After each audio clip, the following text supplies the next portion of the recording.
Okay, so here is the top clamp from the triple tree. Bring it out here and you can see a little bit about it.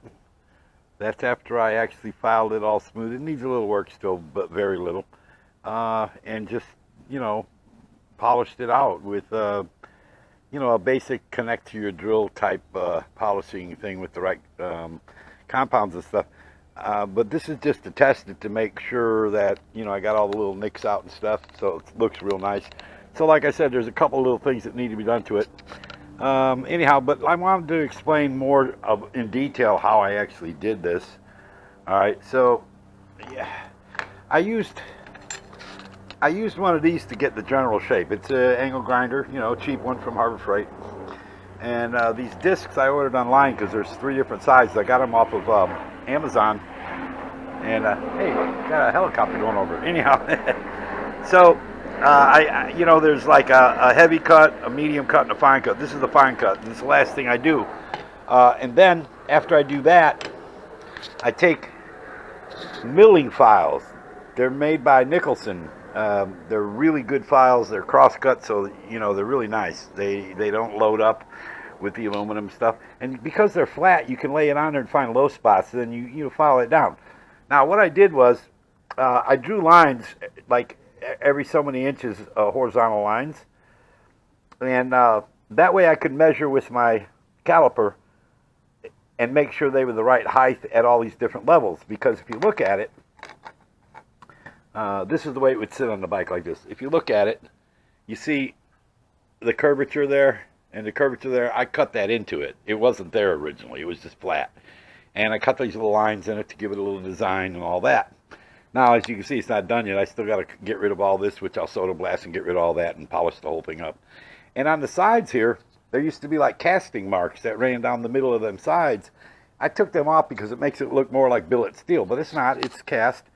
And so basically you go through the 3 stages with your angle grinder and your discs, from the brown to the red to the blue, and you get the general shape.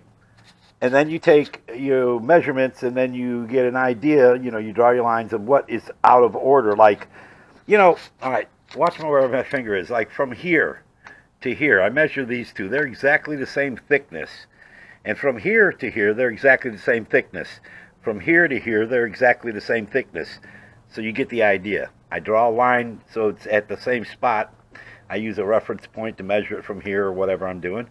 And I make those lines in the same spot so I can do exactly the same measurements.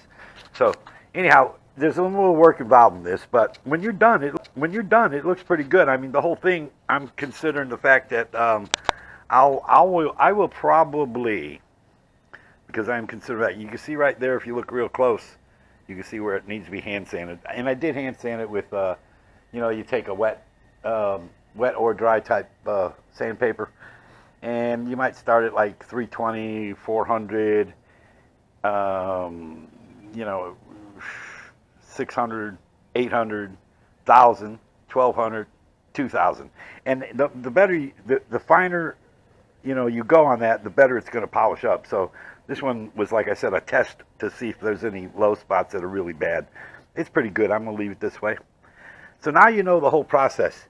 I'm going to post this video so you can see that, because somebody asked me, well, how did you go about that? Anybody can do this. It's not that hard, but you got to think it out.